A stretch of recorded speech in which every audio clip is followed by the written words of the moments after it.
Google developer advocate. Today is going to talk about Tensorflow, which is a very interesting topic. So let's give him a big welcome. Thank you very much. Is this on? Can you guys hear me okay? No? It's good? Okay. Sounds really good here. Okay, so my name is Yufeng. 我的名字是郭宇峰. I'm from New York City. I work in New York for Google Cloud.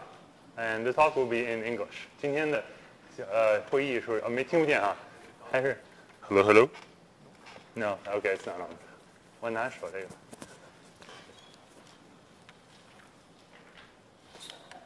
Okay, so my name is Yufeng, and I'm a developer advocate for Google Cloud. And I'm based in New York, and it got dark. Can you guys still see me okay? Okay, great. The font is big enough here? No. And this talk will be in English. 我的名字是郭宇峰。今天的会议讲的是我用英文讲，对，先预告一下。So Tensorflow is kind of the, not elephant in the room, but it's become the most popular machine learning library currently. And so today I want to walk through one way of using it. There's lots of ways of using it. You can go down into the low level. You can kind of stay higher level. You can do something in the middle. You can combine lots of things. So today we're going to kind of do a brief tour and then dive into some code. So this is the only slide I'll use for kind of a machine learning primer, if you will. And this is my super, super short 6-word definition for what is machine learning. So I call machine learning to be using many examples to answer questions. And this is, of course, simplified. But this kind of captures the raw essence of most use cases of machine learning, where you're taking a bunch of data, doing something with it to answer questions, to do something useful, not just to train a model for the sake of training a model. And so we can split these two sides, taking many examples and answering questions, to be kind of the two halves of the machine learning portion of the, perhaps you could think of that as the whole data science workflow. And so the training is using our example, and the answering of questions is the prediction side of the flow. And of course, we can do these both locally and in the cloud. So we'll walk through the training, and then I'll touch briefly on the prediction side just for the sake of time. And so as we were saying, Tensorflow is the fast, flexible, open source machine learning library. Google open sourced it in November of 2015. And since then, it has really grown and been adopted by the community. We recently released the 1.1, and 1.2 is kind of right around the corner. The release candidate 1 was just dropped a few days ago on GitHub. And so one of the cool things about TensorFlow is that because it's open source and has been so adopted by the community, the 1.0 release in February, when that came out, it had over 475 non-Google contributors. And somebody was saying to me the other day that there might be more non-Google contributors of TensorFlow than all the non-Google contributors of all the other machine libraries out there combined. And it's just crazy to think about that. And the amount of traction that it's gotten has just been phenomenal, and the support's really fantastic. So for those of you guys who are not familiar with TensorFlow, you might be intimidated by the word tensor. What is a tensor? It's kind of made up word, it seems like. So a tensor is really just another word for a matrix. And a matrix is really just another word for like an array, right? And so we have these arrays or matrices, and they're flowing. What does it mean to flow a matrix? Just wash it down the drain, flush it down the toilet. To flow is like we have a computational graph, okay? So that means the numbers flow along the graph. So here we see a 3 and a 2 flowing through an add operation and a 5 coming out the other side. And while this is a simple example, it illustrates an important fundamental concept of TensorFlow, and that's what's called deferred execution. We have to build our graph structure before we can flow the tensors, the values, through it. And so whenever you're writing TensorFlow code, bear this in mind. Keep in mind that you must first construct everything. So it may look like you're writing code, and when this line of code executes, something's being performed, some calculation. But really all that's happening is something is being added to the graph that will perform the calculations later. And so I'll touch on that again once we dig into the code. I'll call out certain lines that appear to be doing things but don't do things until later. And so TensorFlow runs on many platforms. It runs all the ones we would expect, as well as Android, iOS, and even Raspberry Pi. And this is one of my personal pet hobby, fun side things, is to play around with Raspberry Pis and see what interesting use cases I can get. And when I say that they can run on these other devices, it's that they can run locally on those systems, which opens up opportunities for edge computing, IoT, and the like. So let's take a look at TensorFlow in terms of the structure of the library itself. At the bottom, we have a distributed C++ execution engine. This is the core of TensorFlow, and at its core, it was built from the ground up to be a distributed environment and to scale and be performant at scale. Because at Google, all the problems, like you can't really think about single core use cases in some sense. Everything has to scale. So it was built from the start to be scalable. Now, on top of the C++, we have the Python, and that's what we're all here about. We're here about the Python layer, not so much the C++. The C++ will run fast, make things great for us, but to make it maintainable, make it readable, we're going to use the Python. And there are several layers of the Python API.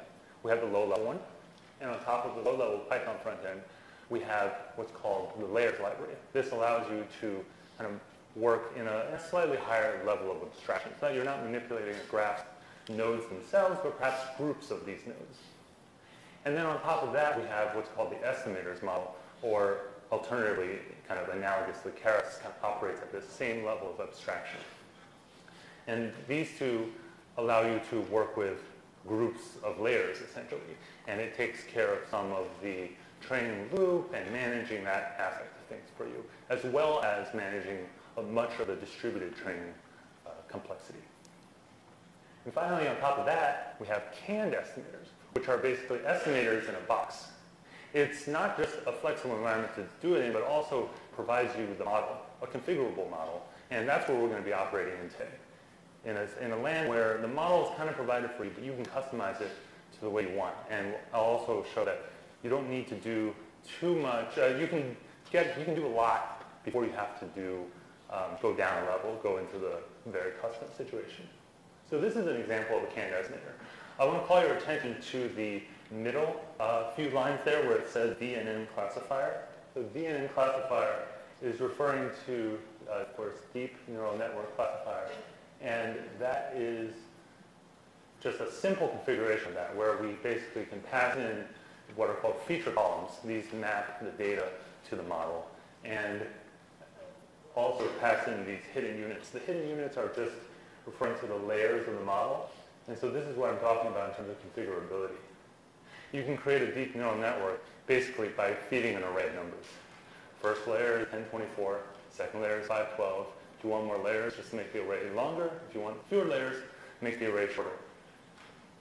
So this allows for excellent experimentation. And the overall kind of thinking of the estimators model is that it's very similar to scikit-learn, if you're familiar with that. You can use fit and evaluate on the model that comes back. And so everything is stored in that object, and you perform operations on it. And of course, some of you might be thinking, well, that's perhaps too simple for my use case. I want more configuration. And so you can do that as well. More configuration, more options, lets you do all sorts of things. Configure learning array, dropout, activation function, and the like. So at this point, I want to step back from the code, a quick little story, kind of to go over the underpinnings of the model that we're going to be talking about, this wide and deep. What is wide and deep? It's like a giant swimming pool, right? So let's say you are building a new app. Everybody loves food. So you say, I'm going to build this hot new startup. It's going to be great. We're going to make a food application. It's going to predict what people want to eat based on their request. So the user might say, I want fried chicken. And you say, okay, well, they said fried chicken. So I'm going to give them some chicken and waffles. That's good, right? This is perfect timing because lunch is next. So you give them chicken, you want to give them chicken and waffles, but you just launch an array. Your V1 is super simple, and you're going to do naive character matching. And as a result, you give them chicken fried rice, which is not really fried chicken, even though it has the same words. And so you say, that's all right, it's okay. I know machine learning. I'm going to use machine learning and use a linear network to memorize my users' preferences, right? And so that's when you take a wide network. It encapsulates all of the food options you have, all the things that people are requesting, and kind of memorizes everything. And so your app begins to gain traction. People are like, oh, this is great. I can request the food I want, and then it just magically shows up at my door because there's a drone and all that good stuff. Self-driving drones. It'll be great. And so that's your V2. There's a problem, though. Your users are very picky, and they get bored really quickly. And so every time they say fried chicken, there's more and more fried chicken, but it's always chicken and waffles. But sometimes they want something different, right? And so you get that feedback, you see it in your iTunes reviews, and you're like, oh man, now what? Now what can I do to fix this? Aha, I know. For my V3, I shall use deep learning. I hear that's really popular these days. So you take deep learning and you create a deep model for your V3. And in a deep model, a deep neural network, what's happening is the words, the requests, and the food that you have are embedded in this space, quote unquote. And in this space, the objects that are close together are similar, and the objects that are far apart are different. This allows you to generalize, because someone might say they want seafood, and you don't want to give them the same exact seafood every time. You want to give them kind of different seafood. Or if they say, I want pasta, one day it's chicken and spaghetti, the other day maybe it's beef ravioli. It's like different kinds of pasta. And one way to think about this embedding space is, let's do a thought experiment. Inside of this thought experiment, you got a sheet of paper, one piece of normal blank white paper. And I'm going to start naming foods, and you try to put the food, write down little circles for each food, right? And you say, I got to put the foods that are similar to one another close together, and the foods that are far apart. So you put the fruit in one corner, and the vegetables are over here. You have cake and meat and bread. And as I'm naming more things, some things are kind of both. You have fruit, cake, and sandwiches. And you try to space them correctly. And the more I name, the harder it gets, because you only have 2 dimensions of freedom. So then I say, it's okay, I'll help you out. I'm going to give you a 3rd dimension of freedom. I'm going to make it a box. And now you say, oh, this is so much better. I can rearrange things. Things can go up and down, as well as left, right, up, and side to side. And so then you see how adding a dimension can give you an ability, extra flexibility. So similarly, if you have 4, 5, 6, 7, 8 dimensions, you can start putting lots, thousands, tens of thousands of objects into space and still be able to put things in a way that they're close together or far apart correctly. So you launch your V3. You make a great generalizable food prediction app. And of course, not everybody likes it, because sometimes when they say they want a hot latte with whole milk, you give them an iced latte with skim milk, because those are similar. And in your embedding space, they're close together, right? But people want those specific things. If they want a specific kind of coffee, people are picky about coffee. And so how do you balance this kind of need to have generalization as well as being able to be specific on certain things? And similarly, some people want this in the general side, so you have this specific and general request. Okay, so when you have both, what you can do is combine them. Right? And so Google Research published a paper in 2014, give or take, called Wide and Deep. And Tensorflow now has an integrated implementation of this that is super easy to use and basically just works out of the box. It's one of those canned estimators. And so Wide and Deep, this is your V4 of your app, and you have one network that has the benefits of the wide side and the deep side. You have the wide side for memorization and the deep side for generalization. one way to think about this conceptually is that the deep side covers most of your use cases. It does nice general predictions for you. But of course it has its shortcomings. And to cover for that, you have the wide side to memorize the exceptions. And so instead of using the wide side to memorize people's preferences, you use it to memorize the exceptions. And so in doing so, you end up with something that is more powerful than either one could have been alone. So that's our little story. And I think at this point, we're ready to see our real data set. It's just as exciting as food, it's census data. And so we have some census data from the 1994 census. And there are about 50,000 samples extracted, split into a training set and a test set to verify our accuracy. And let's take a look at some of these columns. In the first kind of couple of columns, we would expect things like age and education and what they're working on. And you have things other like relationship and gender. And at the end, we have our income bracket, which is, in this case, it's a string, so we'll have to fiddle with that into a 0 and 1. But the thing I want to call attention to is the fact that these columns have two types, categorical and continuous. For our wide and deep model, you can kind of think about these two sides as the deep side being good for continuous data and the wide side being good for categorical data. So these are kind of words that I'll use a little bit interchangeably. We'll see it in the code. Some of the calls are not the most consistently named in the world. So I'll try to use all the words when I say like deep. I'll also say real. I'll say continuous. I'll say generalization. All right. So let's take a look at the code.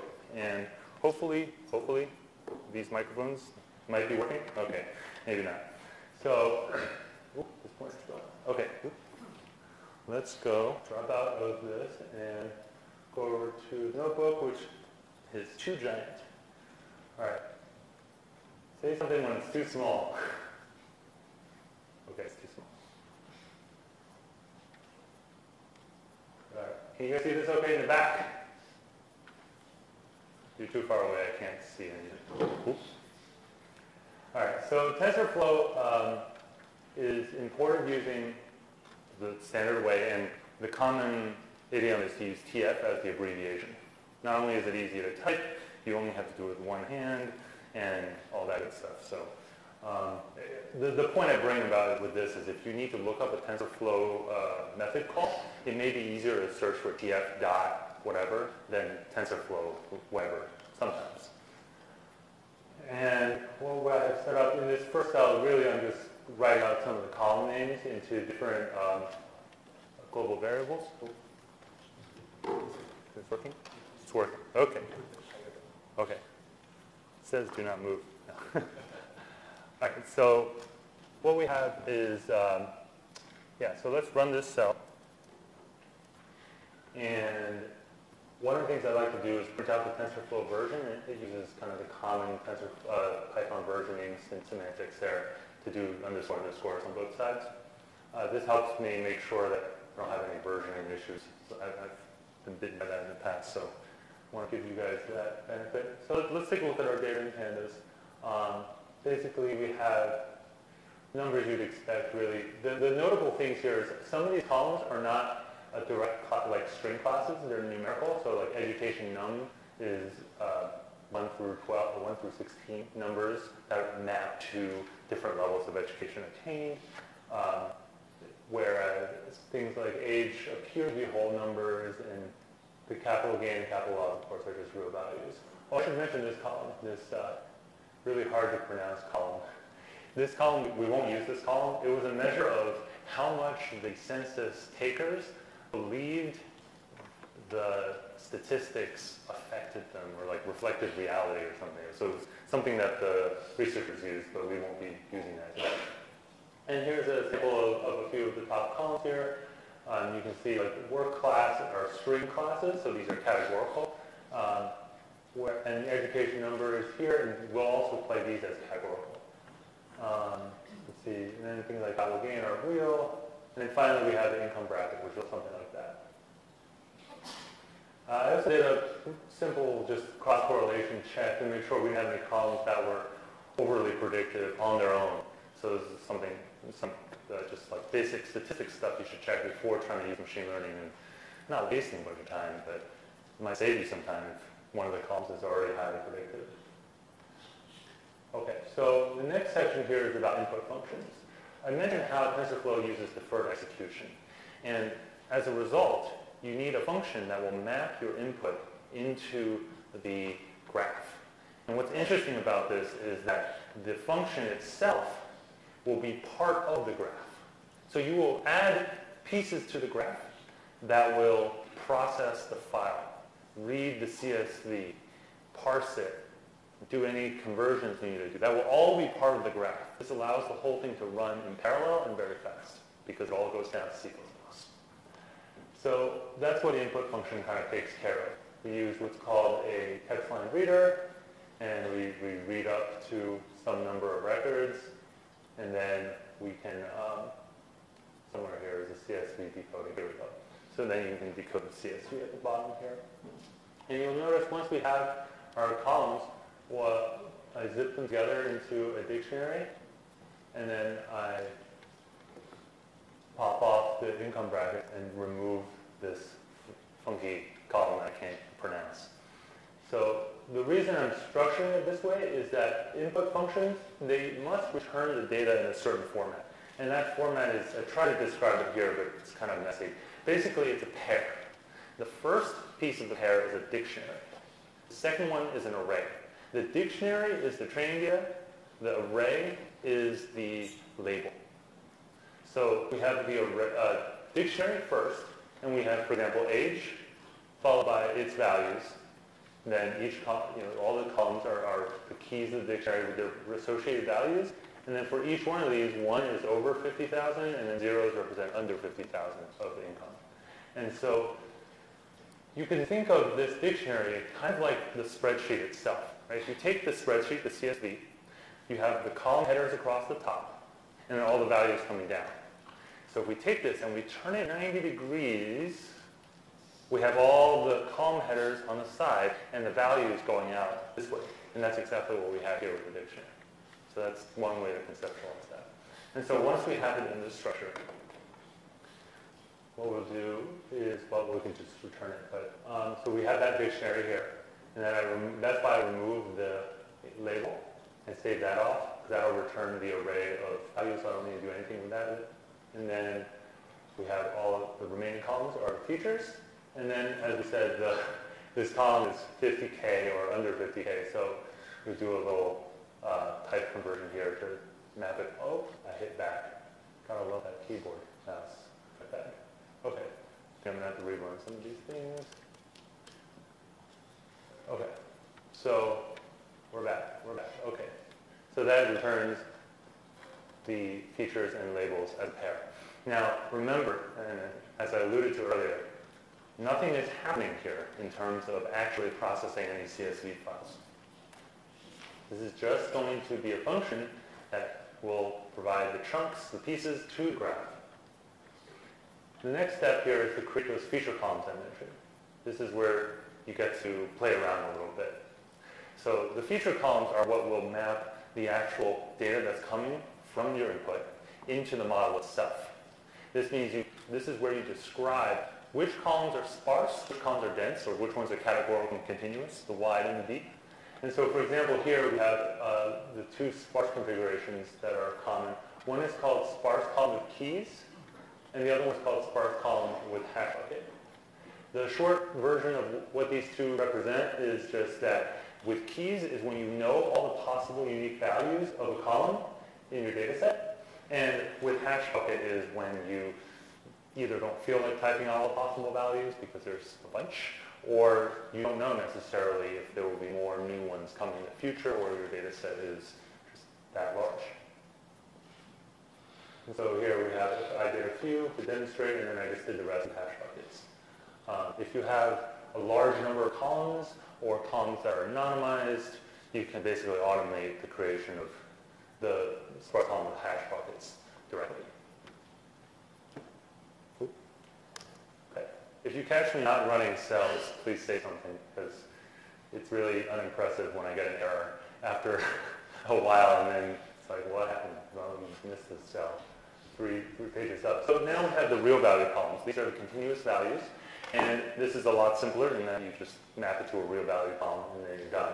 Notice that all we've been really doing is giving a name, these string names, and nothing else. These string names will map to the keys of those dictionary values, the dictionary keys from the input function from earlier. So that's how those map up. And so again, we can see here, that's why these are all running instantly. It just runs right away, and because it's just being at its configuration for the TensorFlow graph itself. And so finally, we'll do just a few fun transformations here that we can also play around with. What we're going to do is we're going to combine some columns and do some conversions to the existing columns. One thing we'll do is we can take a deep column and transform it into a wide column. This gives the model additional ways to learn about the existing data. Here we're bucketizing the age. So let's say you don't really care if someone's 15 or 16 or 36 or 37. You care about age groups. So you define your buckets by the boundaries of the ages that you care about. Here we have an example of a cross column. Cross columns allow you to take two separate wide columns or categorical columns and turn them into a third column that combines the two. So you're kind of looking at the A and B scenarios and learning from those associations. So here I have one where I'm associating education and occupation. And one here I'm actually doing three different columns here. And you'll notice that I'm actually using age buckets, which itself used to be a continuous column, age, that we turn into age buckets. And so you can begin to see how we can layer these transformations on top of each other and reuse each one. And so this is kind of where the feature engineering or the fun data science stuff can happen. And then finally I have another example of cross column that combines an individual's native country and their occupation. So I'll run that. And so this cell is straightforward. All I'm doing is just grouping the two and putting all of our categorical columns into one Python array, and along with the various cross wide columns. And then what we have here is all the deep columns. And you'll notice what I'm also doing is I'm taking the categorical columns and embedding them into that space that we're talking about, so that things can be arranged and put into the deep side as well. So that the deep side can learn about all the columns as well as the wide side, and the model can choose which ones it must weigh more heavily. And so here is the dimension configuration, where you can pick a value of your choice depending on how much of your CPU you want to use up. Got to remember to run these cells. Okay. So now that we've created our input function, we've created our feature columns, we've combined them in the ways that we'd like, we're ready to create our model. And so the wide and deep model is here. I just have three if statements. Basically, you can have individually just wide or deep, and then wide and deep. So the wide network is just a linear classifier. The deep network is the DNN classifier. We saw that example in the slides a while ago. And then wide and deep is this long name, DNN linear combined classifier. So just copy paste that, don't type it out. And what we are providing as parameters for each one are basically the things you'd expect. Model dir is just a directory, a string path to where you want TensorFlow to save kind of the checkpoints and artifacts of the training. And I'll point out why that's useful in a moment. And we provide the feature columns. The deep one gets the deep columns. The wide model gets the wide columns. And the combined wide and deep gets both. Pretty reasonable. And then finally, we have these hidden units again, where we can configure how many layers we want the network to be. And so all I've done here in this cell is I just wrap this whole thing in a function with the if statement, so it's easy to configure and choose between the different models. So let's run that. And so for some reason it's deciding to hang on me. Did I pause the process or something silly? So one of these... Oh, it finished. Okay, thank you. So usually that happens faster, but I'm not sure why it's being grumpy.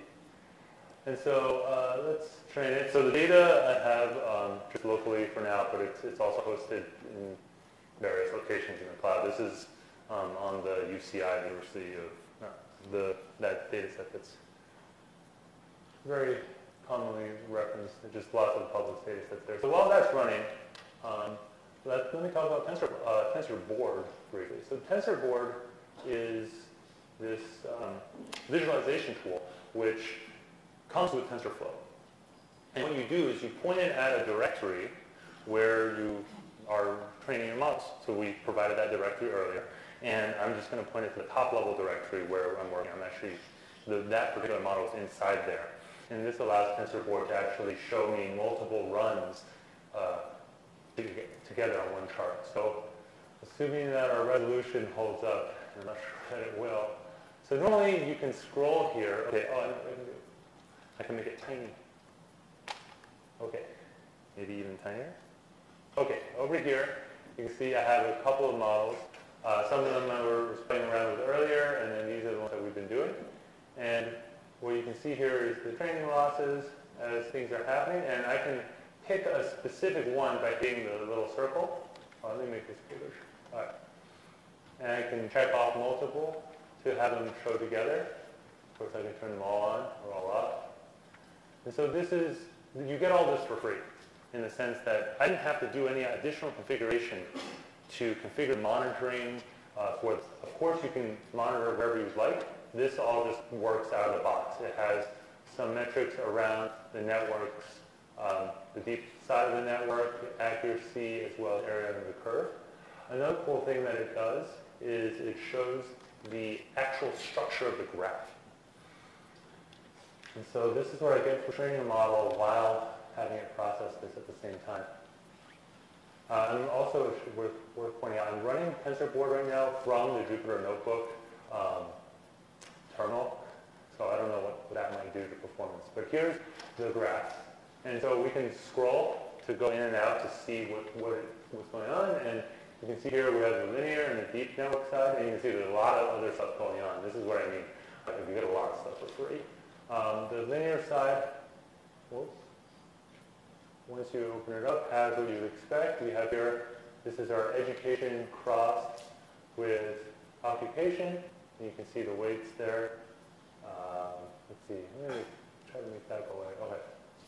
And then we have all the other white columns. And for those of you guys familiar with kind of the underlying core piece of linear models, you may be pleased to see somewhere in here that if you dig down far enough, you can get to the very kind of essence of how the whole thing comes together. And you might have also noticed that you can see the tensors flowing. These are the tensors flowing along. Whoa, too far.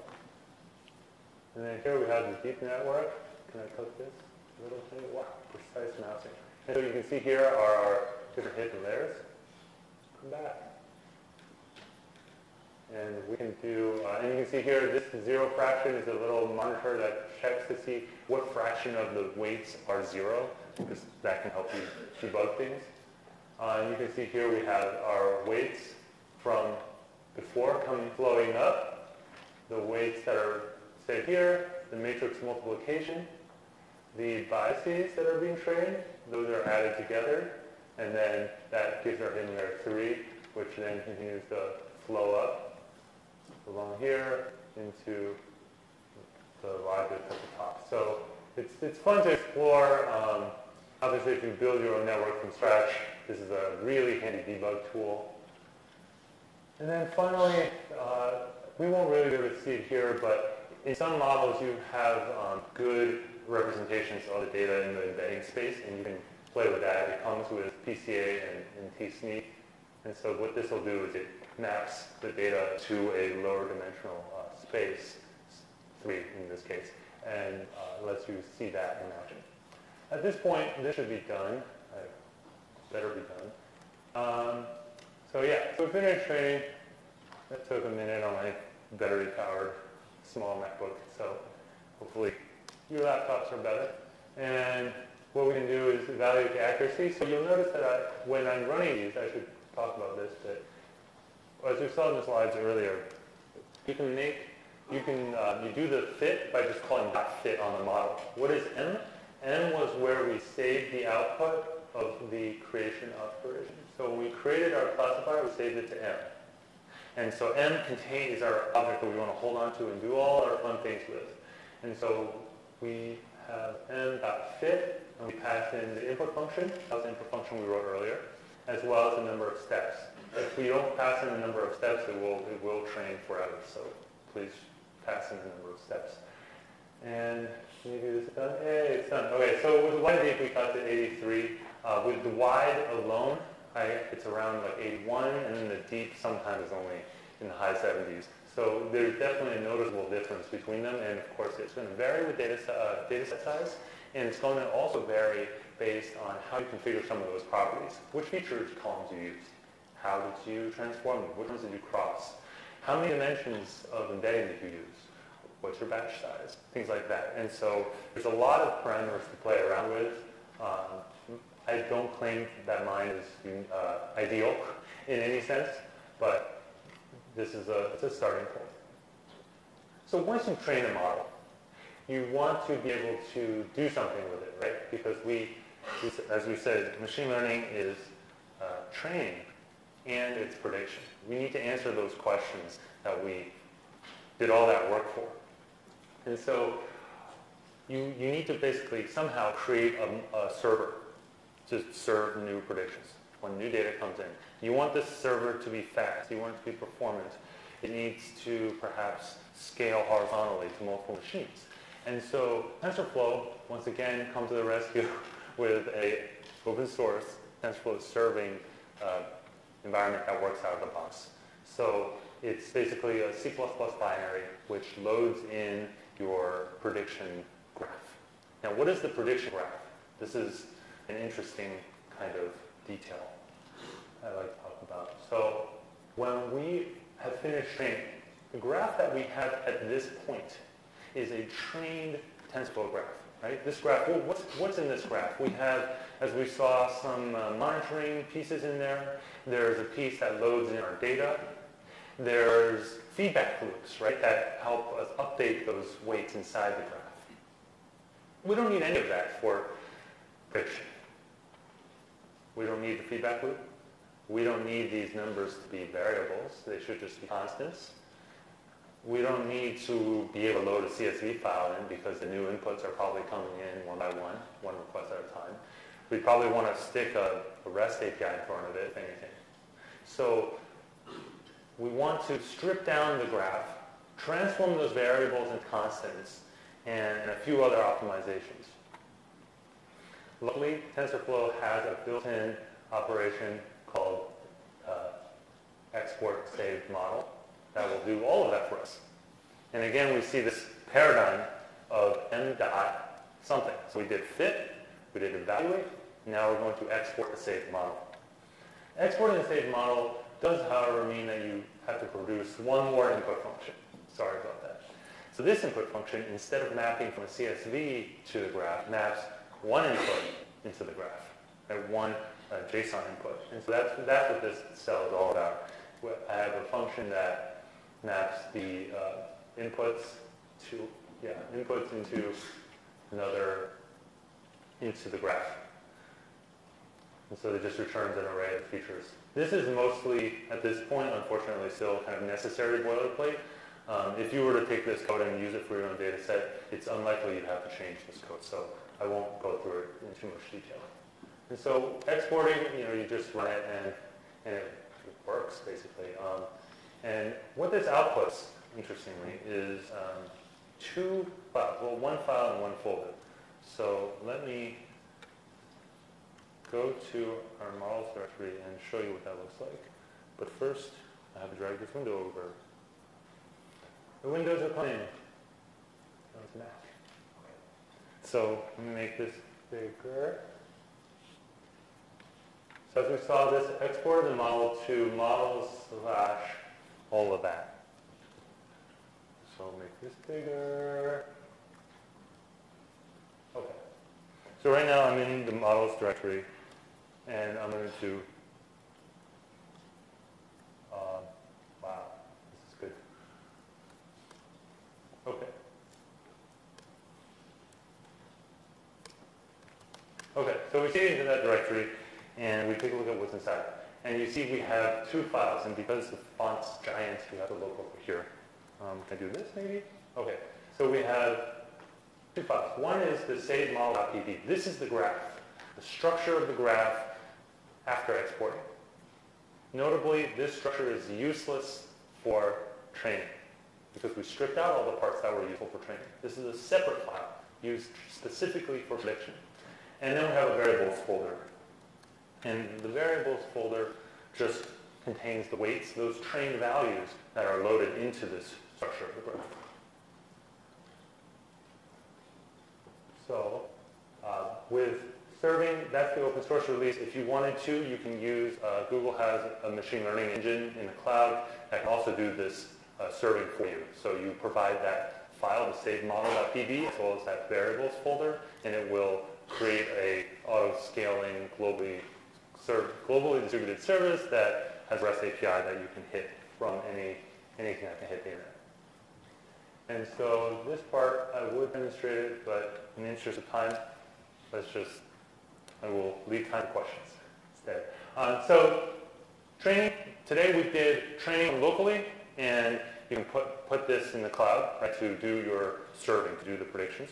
You can, of course, always flip these two. You could, if you had a ton of data, and let's say you wanted to serve your model locally for some reason. You wanted to serve it on your own data center because of network latency reasons, perhaps. You could train your large data set in the cloud and serve it locally. Because you have that common language of that exported file. Once you have that saved model.pd, you can take that anywhere you want. And of course, you can do both locally or both in the cloud. And so that's kind of my whirlwind overview of the TensorFlow Estimator API and how you can use it for structured data to do classification, basically, just plug and play, which is really fun. And you can play with feature columns. You can introduce your own data set, of course, and I highly encourage that piece of it. And so the code that we use today is that wide and deep -code. I have another example which uses a different data set. It's an anonymized 40-column set of click data. It scales up to about 1 terabyte of data, and that's that wide and deep -census. And so if you want to, you can compare these two and look at how which few changes I had to make to plug in this different data set in, and how much of the code actually ended up remaining exactly the same. And TensorFlow is at tensorflow.org. Lots of great resources there, as well as videos from the TensorFlow Dev Summit in last February. A lot of really high-quality content there. And then Machine Learning Engine is at cloud.google.com. And so my name is Yufeng. You can feel free to ask me questions on Twitter. I'm at YufengG. And I guess we have a few minutes for any questions. And feel free to find me later for more questions. My final PSA is I have this thick stack of TensorFlow laptop stickers. So either come up, find me at some point, grab some stickers, because I don't have much space in my suitcase. So thank you.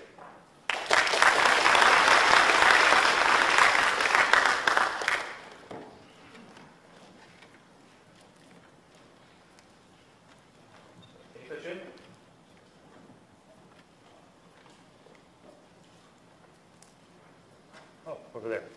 Great. Hi, thank you for this presentation. I want to ask a rather offensive or comparative question. Can you compare TensorFlow to scikit-learn? Pros and cons, and just confess all you know. Thanks. Sure. So scikit-learn, for those who are not familiar, is like a very popular Python data science library, right? And it can do a number of machine learning tasks. It can do your SVM, your k-means, random forest, these kind of classical machine learning tasks. TensorFlow is designed and probably most suitable for neural networks, and so that it's not just deep networks, recurrent networks, and the like.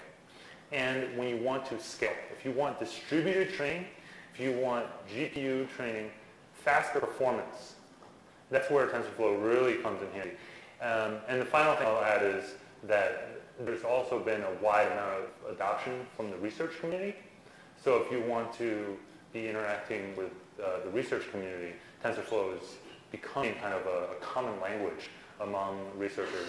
A lot of times now, in the past year, we've seen a lot of papers published that have a GitHub repo with it that has TensorFlow code that you can download and you can reproduce that experiment. And so it's really great to see this kind of increase in reproducible science beyond just like, oh, we have these results, but only on our custom hardware with our fancy tuned model. We did really careful hardware tuning. Right now you have those resources to you as well, and that's really phenomenal. Other questions?